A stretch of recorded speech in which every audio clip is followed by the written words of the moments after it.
What's up, guys, and welcome to my ranking of the Marvel Cinematic Universe. We've got 32 of these bad boys now, so I felt like now was a good enough time as any. I keep putting this video off because some of my rankings are always changing. They're going down, they're going up, just based off my mood or rewatch. So it's kind of a daunting task, kind of putting something in concrete, set-in-stone order when it comes to the Marvel Universe. But if I keep delaying this list, one day I'm gonna blink and there's gonna be 60 entries in this franchise, which would be a long first introductory video into this topic. So I thought I'd just rip the band-aid off and do it now. So let's get into this, starting with number 32 on my list, which is Thor: The Dark World. And I feel like everyone I talk to either has this movie towards the bottom of their MCU list or absolutely dead last. And it's for a good reason. I mean, this movie is just so bland. Thor is pretty much one of the three main characters that the entire Infinity Saga is based around, and movies like this make me not want to spend time with that character at all, which is obviously not a good sign for a tentpole hero you're basing an entire section of Marvel movies off of. This movie might have the most run-of-the-mill and generic villain in Marvel history. I mean, it just did nothing for me. It's just another guy that wants to take over the universe. How exciting is that?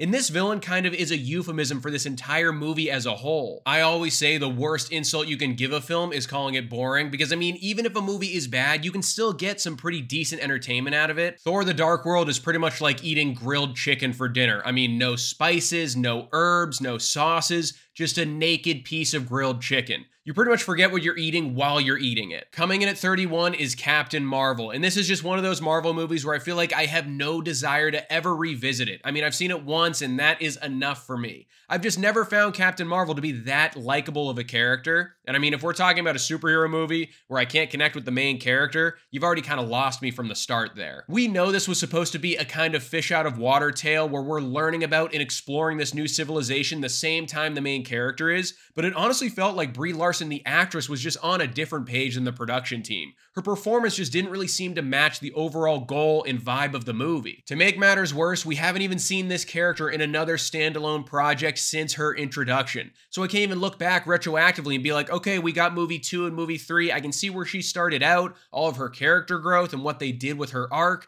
No, I'm just left with this bad taste in my mouth. So I mean, we'll see how they write her in the future. She's got that Marvels project coming up, but I don't know. Coming in at number 30 is Iron Man 2, and this is definitely one of the more confusing misfires in the MCU because it had the same team, cast, and crew behind it, which made the first one such a smash hit, both critically and with audiences. So I mean, what went wrong? The problem is that it's pretty much just a vehicle to set up an Avengers movie. The script here is just a total mess. I mean, I feel like in the first 30 minutes of its runtime, it just introduces so many new characters, plot lines, and conflicts. There's just not enough time in this film to fully address all of those in a succinct way. Also, I am just not a fan of Mickey Rourke's whiplash villain role in this film. I mean, it's like someone just told him to do the worst Jack Sparrow impression he can do, but only drunker. I know that's kind of hard to imagine. Coming in at number 29 is Thor: Love and Thunder, and I was positive, like a lot of people I think, that after seeing Thor Ragnarok, I knew this movie was gonna be awesome. We're talking like top 5 level of the MCU as a whole.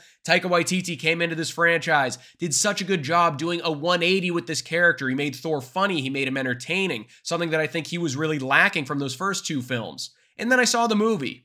Yeah, I was wrong. What made Ragnarok so good is that it threw out all of these different tones at us, but it was able to balance them expertly. Like, there were some laugh out loud funny moments, there were emotional moments, there were badass moments, but they never combated or butt heads with each other. Yeah, that's not the case with Thor: Love and Thunder. It's an all-out shitty comedy. I left the theater proclaiming that if I never hear another screaming goat again, it'll still be too soon. And then my mom got me this little desk ornament. It follows me everywhere. But seriously, if you have Christian Bale as the villain in your Marvel film and you only give him like 7 minutes on screen, you should probably be facing jail time. Coming in at number 28 is Ant-Man and the Wasp, and I feel like I don't have that many particular bad things to say about this movie, but it just doesn't really do all that much to stand out. I also love the first Ant-Man film, and I feel like this one just gave me less of everything that was in that movie. Less creativity, less gags, less emotion. So, I don't know, it just didn't really do that much for me. Another thing I always think about when I think of this movie, and obviously this isn't the film's fault, but this is the first Marvel movie to come out after Infinity War. Yeah, my expectations might have been set a little bit too high after seeing a movie like that. That was one of the most all-out, insane, bonkers superhero movies of all time. And then we get a much more contained, smaller heist story. I don't know. And I have no problem admitting that that is my problem as an audience member with this one. But yeah, I mean, this movie is entertaining. It has its laugh out loud funny moments. Seeing little shit turn big and big shit turn little never stops being entertaining. But I just don't really revisit this one. Coming in at number 27 is Eternals. And really the only thing that felt eternal about this movie was its runtime, because I did not think this shit was ever gonna end. But in all seriousness, this is just a classic case of a movie trying to do way too much. I mean, they introduced us to like 10 new characters and tried to get us to care about all of them. Usually when a movie does that, I end up caring about none of them. And that was even before we found out that they were basically a bargain bin Walmart version of the Justice League. This movie has a really good cast. It has a really good director in Chloe Zhao, and I wouldn't mind her getting another crack at a sequel here, but this movie just made a lot of choices that I just didn't vibe with. And when Harry Styles walked out in the post-credit scene, my eyes nearly rolled out of my skull. Coming in at number 26 is The Incredible Hulk, and I feel like this movie gets a bad rap from people, and I mean, I know it's still towards the bottom of my rankings, and it's seen as the oddball in the MCU, mostly because it's Ed Norton playing Bruce Banner and not Mark Ruffalo, but I don't think this movie gets enough credit for being a lot of fun. The situations they put the Hulk in are pretty creative, and the action sequences he's involved in are very entertaining, and I just love that overall darker tone to the film. It's a lot different than the modern day MCU. I mean, I don't know if there's an out of place joke in this thing. The storyline is a little bit messy and some of the performances leave something to be desired, but at the end of the day, I mean, this portrayal of Hulk is a lot closer to what I want him to be than what we're getting right now in the MCU. Coming in at number 25 is Black Widow, and first things first, this movie was just made like 5 years too late. I mean, us audience members hadn't even finished burying her after seeing her die in the main MCU timeline, so getting this prequel adventure seemed a little unnecessary. But this movie is at its most fun when it really explores that family dynamic that it has. I mean, the supporting cast members they give us in this film, Rachel Weisz, David Harbour, Florence Pugh, it is all top tier talent. But unfortunately, the way they handled Taskmaster, one of my favorite comic book villains, just cannot be ignored. It was used as a plot device more than anything else. I mean, Marvel really fumbled the bag there. On top of that, some of the CGI doesn't really look like it's where it needs to be, but it's a fun enough adventure. I don't know, it doesn't really push the needle either direction. Don't really have too much of a motivation to rewatch it. Coming in at number 24 is Iron Man 3, and what a segue this is after talking about Black Widow and the bad villain in that movie, because this movie has two bad villains. I mean, first we have the Mandarin, right, who's basically just an actor pretending to be a villain. I mean, what was the idea behind that shit? How did anyone ever think that was going to be a satisfying decision? And then we have Aldrich Killian, who basically just stole the storyline from the Riddler in Batman Forever. He's just some guy in the workplace that gets embarrassed by his boss, then his only personality trait is just to get revenge on him. I mean, Jesus. I do enjoy, though, that we get to spend a lot of time in this movie with Tony Stark away from his suit and really deal with his PTSD and what's going on behind the mask. But this narrative just takes so many twists and turns, and it seems for the sake of taking twists and turns that it really takes me out of the film, and it just rubs me the wrong way. Coming in at number 23 is Doctor Strange in the Multiverse of Madness, and this might be the most incorrectly titled Marvel movie we've ever gotten, because he probably spends like, what, 40 seconds traveling through the multiverse? But I'm always game to see a movie directed by the twisted genius that is Sam Raimi. I mean, he always brings his same signature trademarks to every movie where he's behind the camera. It's weird, it's funny, it's just flat out bizarre, and he definitely brings those to this movie. I do feel like this one is a lot more about the vibes and the whole experience than the plot itself, because I feel like the plot is pretty messy here, and a lot of it didn't have a ton of payoff for me personally. And I gotta say, I don't know if this is a hot take or not, but the whole Illuminati sequence was just way too fan servicey for me. It just felt like they wanted to give people more cameos and more alterations of already existing characters to make them cheer and give them what they came for. I mean, they even let Twitter cast John Krasinski as Mr. Fantastic. It was too much. Cap this whole thing off with Captain Carter saying she could do this all day, and then we quickly find out that she actually, in fact, cannot do this all day, and my eyes were rolling a little bit. I did really dig that music fight, though. And Elizabeth Olsen is an absolute triumph in this movie as Scarlet Witch. They need to greenlight her solo project immediately. Coming in at number 22 is Thor. And the first question that comes to mind is who told Chris Hemsworth it was a good idea for him to bleach his eyebrows? Because it wasn't a good idea. Now, there's a lot of good stuff in this movie, but one thing it doesn't do well is balance the two very different tones that it presents through this story. I mean, one part is a mythic adventure that takes place in Asgard. It's larger than life. But then when Thor comes to Earth, I mean, it's like like the Marvel version of Coming to America. It gets all quirky and goofy on us. Outside of that though, I do still think this is one of the better looking Marvel movies, and then Tom Hiddleston as Loki, he is exceptional per usual. His character's dynamic with the character of Thor always brings the emotion to these stories, but outside of that, I mean, I just don't think there's that much to latch on to. Coming in at number 21 is Ant-Man and the Wasp: Quantumania, and I feel like this movie skyrocketed in anticipation for everybody once we found out that this was going to be the first film in Phase 5.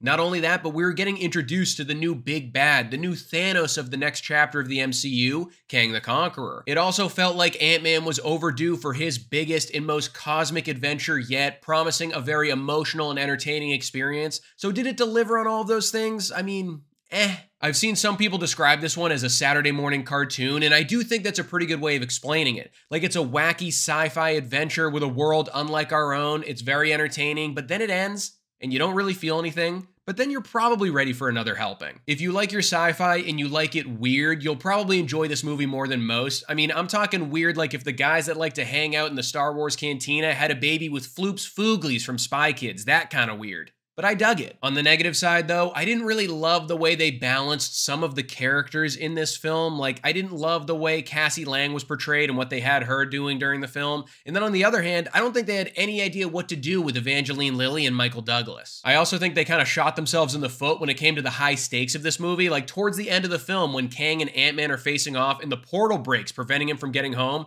it took Cassie Lang, what, 2 seconds to make a new portal? Like, what was I worried about? Also, they nerfed Kang. Coming in at number 20 is Black Panther: Wakanda Forever, and very rarely is a film dealt this shit of a hand during its production. I mean, it filmed during a pandemic, and then on top of that, the lead actor of the franchise passed away very tragically, and they still found a way to progress the narrative forward while also finding a way to commemorate and honor the legacy of Chadwick Boseman. I do think the movie is a little too long, and the plot can get messy and bloated at times, but if you look at some of the content that Marvel was putting out in Phase 4 compared to Black Panther: Wakanda Forever, I mean, this movie did a really nice job at ending Phase 4 on a high note. Ryan Coogler clearly knows how to direct the shit out of these Black Panther movies. I hope he gives us another one. The stakes were just as high as they needed to be, and I really enjoyed a lot of the new characters they introduced this time around, especially Namor, who ended up being one of the more complex villains we've gotten in Marvel in a long time. Coming in at number 19 is Spider-Man: Far From Home. Yes, this is the lowest rated I have a Spider-Man movie on this list, but I'm just a total sucker for this character and the friendly neighborhood Spider-Man in general, even though he is wicked far away from his neighborhood. Now, is the plot of this movie incredibly stupid? I mean, yeah, kinda. When you boil it down, it's all about a teenager that's not really all that responsible yet, and he gets entrusted with a pair of sunglasses that can pretty much alter the world's safety, so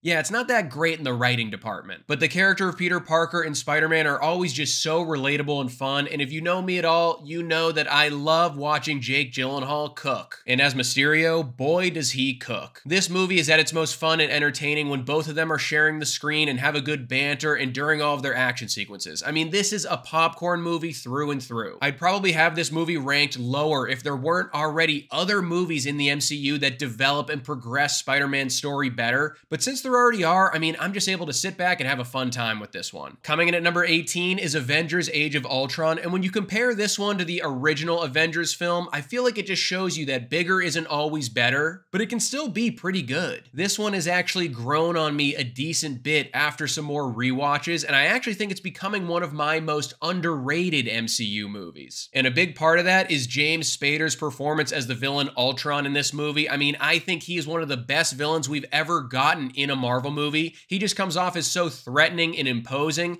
and the end goal he wants to achieve is actually more relevant now than it was when this movie came out. I mean, AI and robots taking over the human race, that could happen now more than ever. Is the plot messy? Yes. Does it move way too fast? Yes. But I'm still able to have a pretty good deal of fun with it, and there are some great individual moments packed into this movie. Coming in at number 17 is Guardians of the Galaxy Volume 2. Sure, it's not as good as that first movie, but it's still able to carry over a ton of that fun, energy, and emotion, so how could I complain? This is another one of these movies on this list that was a lot lower when it first came out, but after a lot of subsequent rewatches and thinking about it more, I mean, I just seem to like this movie a lot more as time goes on. Where this one brings the emotion and really tugs at your heartstrings this time around is when it explores that father-son dynamic between Ego and Peter and Yondu and Peter, and that plays out on the screen beautifully. But yeah, this is a pretty solid package overall, any way you look at it. The soundtrack is good, the visuals are good, the gags are good, and it really let the cultural icon that is Baby Groot flourish. Coming in at number 16 is Black Panther, and if I had to describe this movie in one word, it would be rich. You know, rich characters, rich themes, rich culture, rich setting.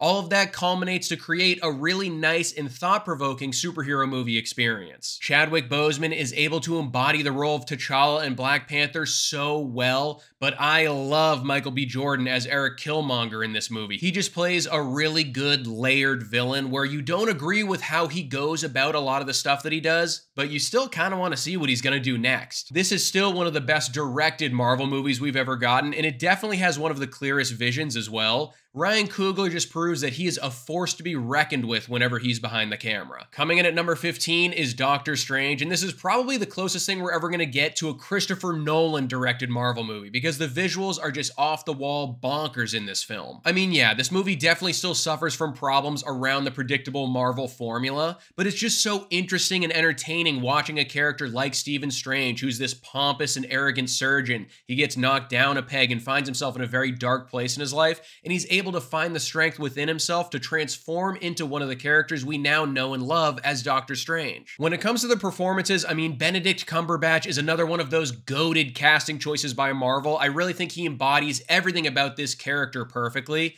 but one thing I cannot forgive is casting someone like Mads Mikkelsen, one of my favorite actors of all time, and making him one of these cookie-cutter predictable villains. That I can't ignore. Outside of that though, I do think this is a very entertaining Marvel movie, and definitely because of the visuals, makes it very rewatchable. Coming in at number 14 is Spider-Man Homecoming, and this is just such a fun and entertaining introduction for Spider-Man into the MCU, and a big reason of why they were able to pull this off is they didn't lose sight of the best tool that Spider-Man has at his disposal. He is relatable as all hell. There's just always going to be something addicting about the fact that we know Spider-Man is going to spend as much time worrying about saving the world as he is passing one of his biology exams or something. I always love a good team-up scenario, so I really enjoy those mentor scenes with Tony Stark in here, and Michael Keaton absolutely kills it as the Vulture. Coming in at number 13 is Captain America: The First Avenger, and this is just such an awesome underdog story, and it's one of my favorite origins in the entire MCU. They just really nailed this World War II setting, and it's super entertaining seeing the character of Steve Rogers never give up and doing everything he can to rise through the ranks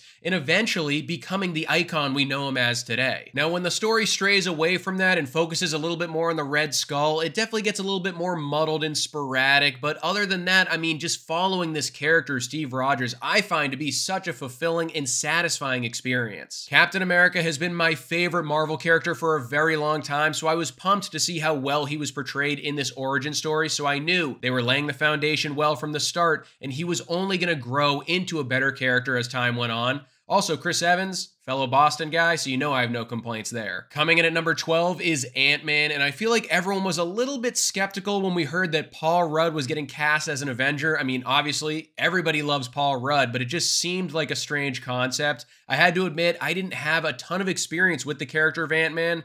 God, did he come in here and just crush that role. This movie is just such a welcome and nice change of pace within the MCU, especially when you look at the movies that were coming before this. They were all big and very serious superhero movies. This one is small in scale, it's self-aware, it's basically just the MCU's heist movie. It is a blast from start to finish. At the end of the day, I think this is one of the most funny, creative, and wholesome projects that Marvel has ever done, and they really took a risk because no one knew who Ant-Man was if you were a casual fan, and by the end of it, because of Paul Rudd's charisma, you felt like you've known this guy for like 40 years. Coming in at number 11 is Shang-Chi and the Legend of the Ten Rings, and I feel like this phrase kind of gets thrown around a lot by Marvel fans about different movies in the franchise, but for me, this is the movie that really doesn't feel like a Marvel film. The reason for that is because in most MCU outings, we see our characters fighting against something technologically based, right? It's very rooted in sci-fi, maybe an alien, maybe a robot.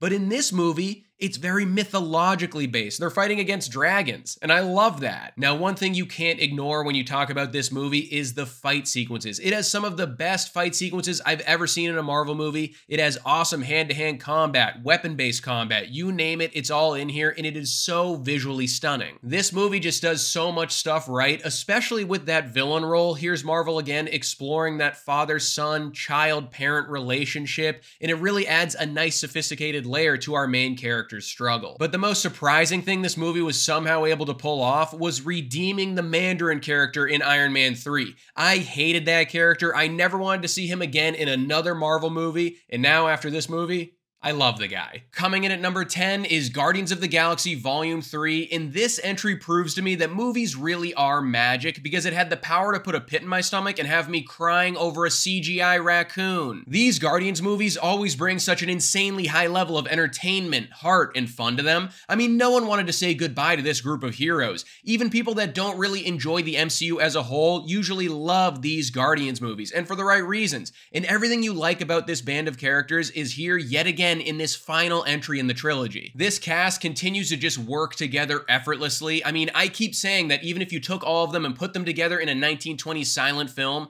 they would somehow still find a way to make that chemistry ooze out of the screen. The real star of the show here is obviously Rocket. I mean, we get a peek behind the curtain and see his heartbreaking origin story. I actually just got back from seeing the movie a second time in theaters, and I mean, it definitely hit me harder, even more this time around. At the end of the day, this movie has everything in it you would want a send-off for the Guardians of the Galaxy to have in it. Great heart, great action, great music. This is the type of Marvel movie where I can only see it going up in my rankings after rewatches, so I'm looking forward to seeing where it's going to end up maybe even a year from now. Coming in at number 9 is The Avengers, and my god, seeing this in theaters was a monumentous occasion. I honestly think this one is ranked so highly on my list, more so because of what it means within the MCU as a whole. As we watched Phase 1 slowly take shape within the solo films of our three main heroes, everyone knew it was inevitable. An Avengers movie was coming down the pipeline at some point, and the fact that they were able to pull it off and execute it so successfully, comic book nerds everywhere let out a sigh of relief, and it kind of let us know bigger and better things are coming in the future. This is obviously without question the smallest Avengers movie we've ever gotten, and that's exactly what I like about it. The story is very simple and straightforward, but all of our heroes still get a moment to shine in the spotlight. In that third act, they pull out all the stops. That New York City fight scene has become iconic. Coming in at number 8 is Iron Man, the one that started it all. And one of the reasons this movie is just so good is it doesn't yet carry the weight of being in a massive franchise. We've seen some past Marvel movies really suffer and buckle under the pressure of having to manage past storylines, future storylines, cameos, conflicts. Yeah, that's not a problem here. This movie is the OG. It's the one out there calling the shots. This is one of those rare occurrences where I actually believe that there is no one living on this planet right now that would be able to play this role of Tony Stark and Iron Man better than Robert Downey Jr.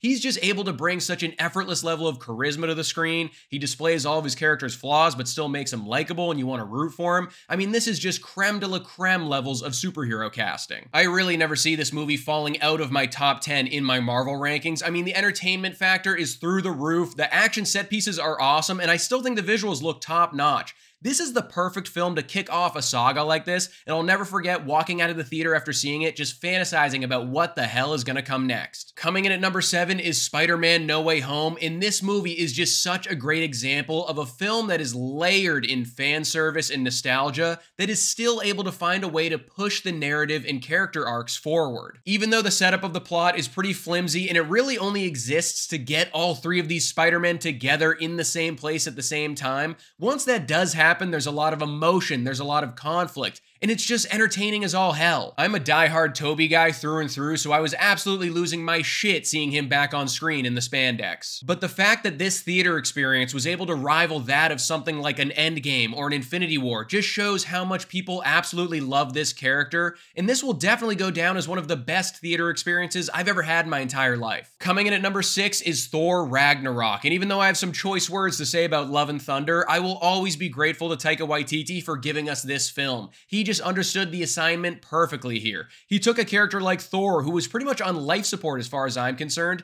and completely brought him back from the dead. Waititi just went in there, took a lot of risks, made the character do a lot of stuff he hadn't been doing in the past, and it just happened to really work. Pair that with Chris Hemsworth's natural comedic ability, and it was just a total slam dunk.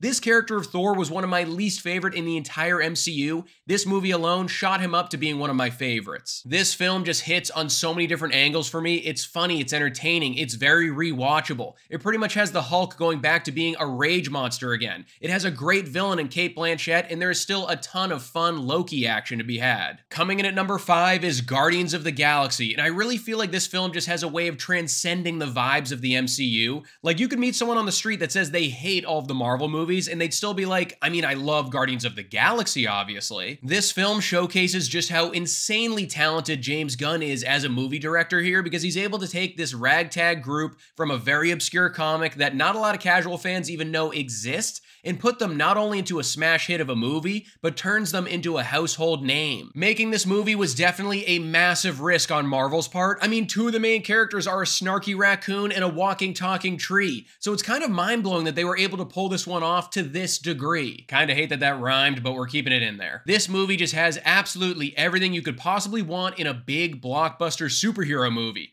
Great action, great soundtrack, great visuals, great characters, and to top it all off, it has the most heart out of any MCU movie we've ever gotten. Coming in at number 4 is Avengers Endgame. This movie is just the definition of epic. Everybody knows it, everybody loves it, but one thing this movie does so well is that it kind of subverted our expectations a little bit. Like, we all knew this was going to be the end to a massive saga, so somehow our remaining heroes were going to find a way to kick Thanos' ass. But what we didn't know is that halfway through the film, it was going to turn into like a time travel heist movie. It just cannot be overstated how impressive this movie is more than anything, that it's able to balance all of the characters, storylines, conflicts, all of that stuff that has happened in the 23 films leading up to this culmination point. This is such a satisfying payoff to this entire journey, and they leave us with one of the best third acts of all time, and being a diehard Captain America fan, it had me ready to run through a brick wall. Coming in at number 3 is Captain America Civil War, and I feel like whenever we see these movies that pins 2 heroes against each other, usually the plot is super flimsy and convenient just so we can skip ahead to the good part and see them battle it out. But what sets this movie apart is that the story is surprisingly layered, and it creates a believable reason for Captain America and Iron Man to be on opposing sides, and you already know who I'm siding with. This movie just has so much crammed into it. It introduces Spider-Man, it introduces Black Panther, it furthers a bunch of interwoven storylines, and it gives us one of the best action sequences ever put to screen in that airport fight scene.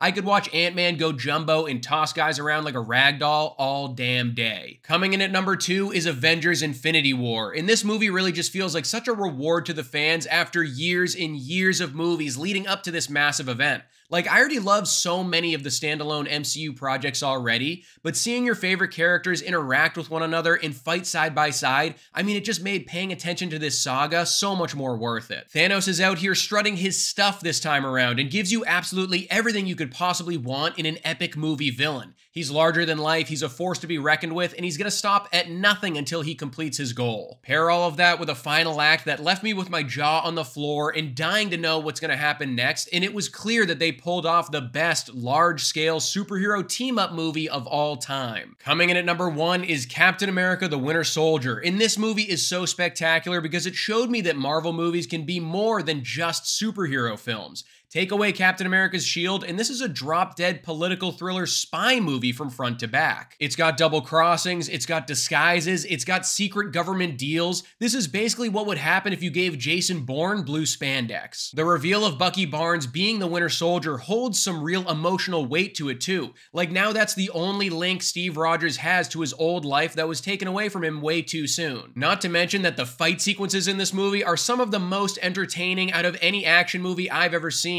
Especially that highway sequence where the Winter Soldier takes on Cap, Black Widow, and Falcon all by himself. The hand-to-hand combat is intense, the camera doesn't cut away, and it just feels like there's real stakes. And that's only a few reasons of why this movie has been in my number 1 spot for almost a decade now, and I don't see that changing anytime soon. So there you have it, guys, my ranking of all 32 of the Marvel movies. Now you know my list, but I want to hear yours. Let me know in the comments below. How would you rank this entire franchise from front to back? Don't forget to like this video and subscribe to the channel if you haven't already, and I'll see you guys at the next one.